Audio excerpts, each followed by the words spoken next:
Les associations font leur forum sur Radio Goéland. Bonjour à tous, vous êtes bien sur Radio Goéland, la web radio collaborative de Lorient. Alors que les enfants ont repris le chemin de l'école, que les parents peuvent enfin se reposer, les bénévoles de Radio Goéland, eux, continuent de faire germer leurs idées.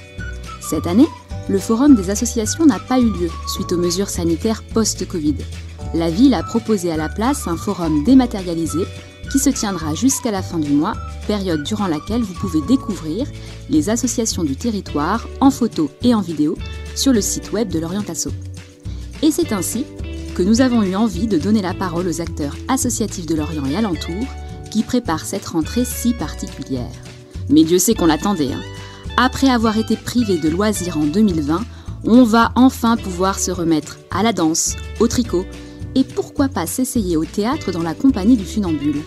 Installée à Lorient depuis 2011, l'association s'adresse à tous les publics qui ont envie d'intégrer une troupe, découvrir le théâtre sous toutes ses coutures et se produire sur une vraie scène comme de vrais comédiens.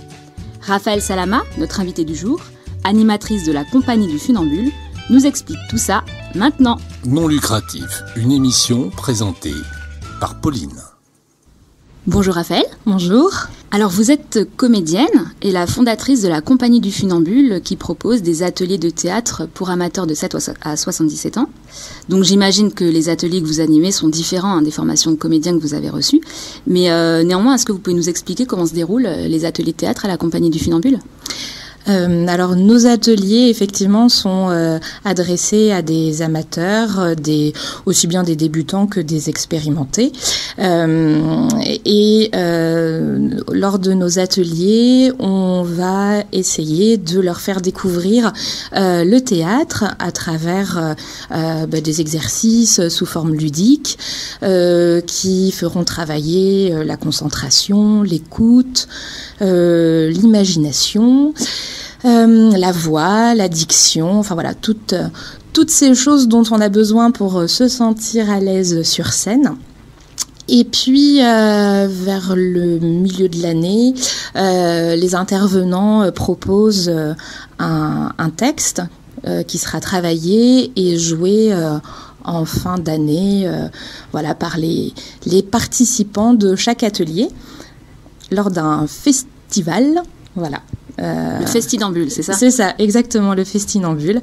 Ça fait depuis 5 ans qu'on présente les ateliers sous cette forme-là. Donc vous disiez, donc vous enseignez, en fait ça ressemble à une formation de comédien malgré tout parce que vous faites travailler la confiance aussi, être à l'aise sur scène face à des gens. Oui. Et justement, donc les gens qui se disent timides, introvertis, souvent ils se disent tiens, je vais faire du théâtre.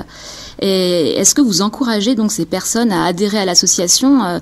Est-ce que la compagnie du Funambule, elle s'inscrit dans cette démarche de développement personnel ?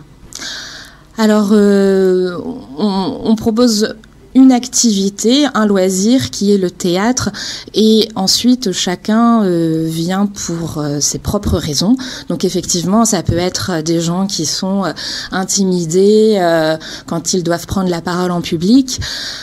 Donc le théâtre peut effectivement les aider à dépasser ça et à se sentir plus à l'aise dans leur vie de tous les jours, dans la vie quotidienne, dans leur travail aussi.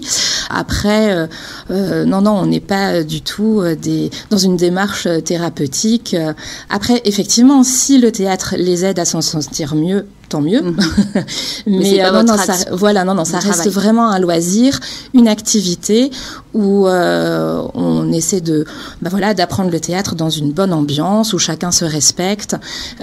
C'est vraiment l'idée. Et puis c'est vrai que jouer devant un public c'est toujours stressant, mais c'est vraiment une source de plaisir aussi pour les gens qui cherchent ça. Et c'est ce qu'on propose. C'est une super expérience d'être dans une troupe de théâtre. Oui, du travail collectif aussi, de monter ensemble.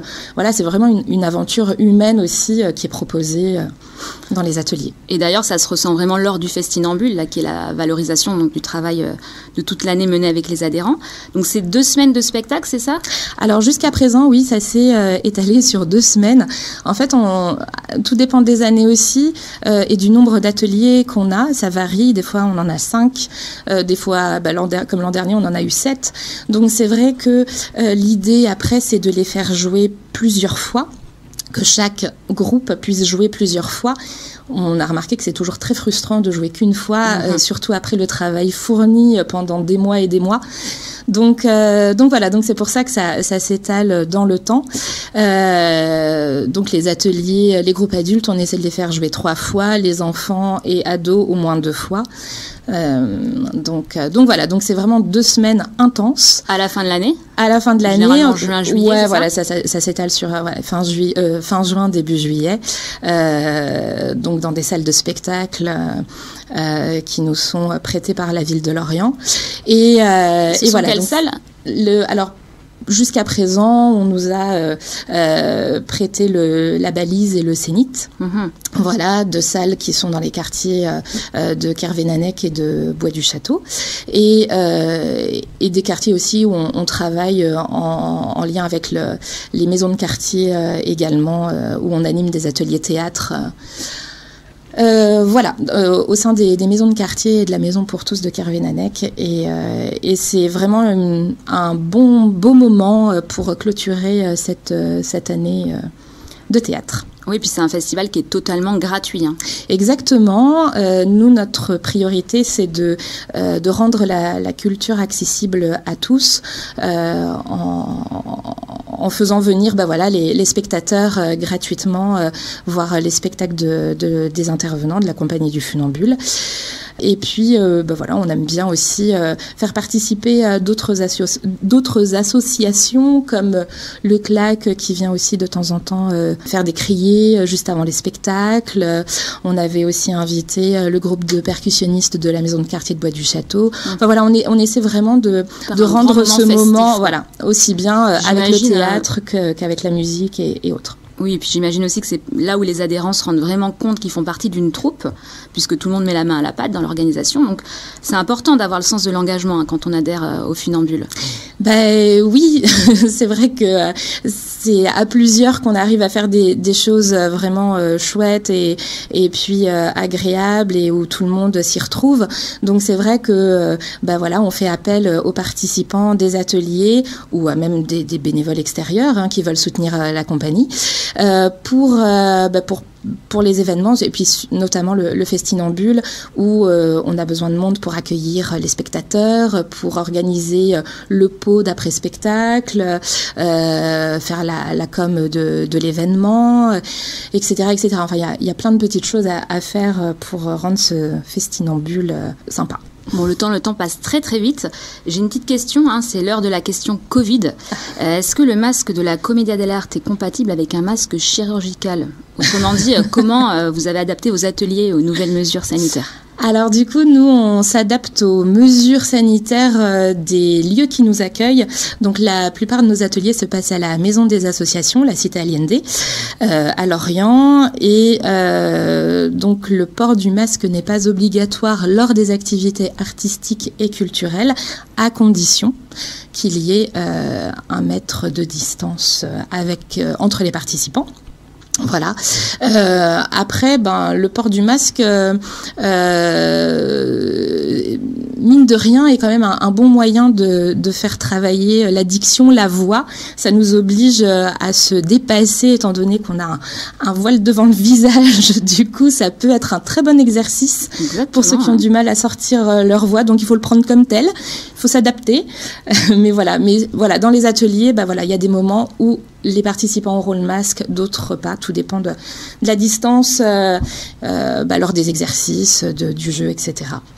Eh bien, merci Raphaël. Donc, vous l'aurez compris, si vous voulez faire du théâtre, pas besoin d'avoir de l'expérience. Ce qui prime, c'est la motivation et l'envie de s'engager dans une association.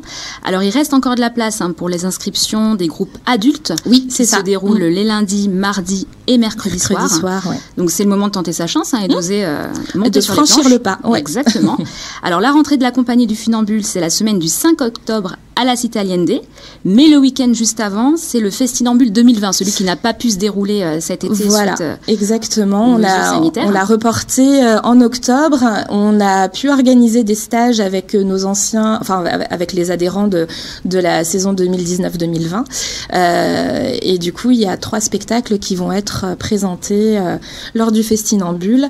Le spectacle des adultes qui est dirigé par Loïc Delanoux. Autre intervenant. Voilà, l'intervenant qui s'occupe des ateliers adultes. Des 3 ateliers. Du coup, voilà, le spectacle se nomme Les bruits du silence et ça parlera de toutes les violences que l'on subit au quotidien.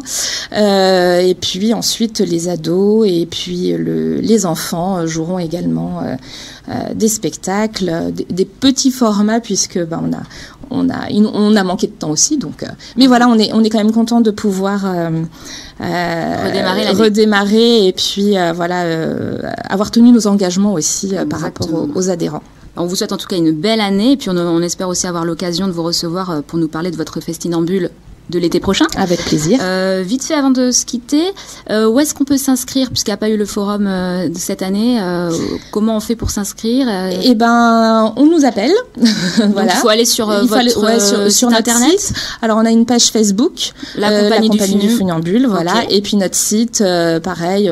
On tape Compagnie du Funambule sur on trouve Google, toutes les infos. Et on trouve les infos, voilà. Eh bien, merci à tous de nous avoir écoutés sur Radio Goéland. Et merci à Claire pour la technique. On se retrouve dès demain avec un nouvel invité. Salut les goélands!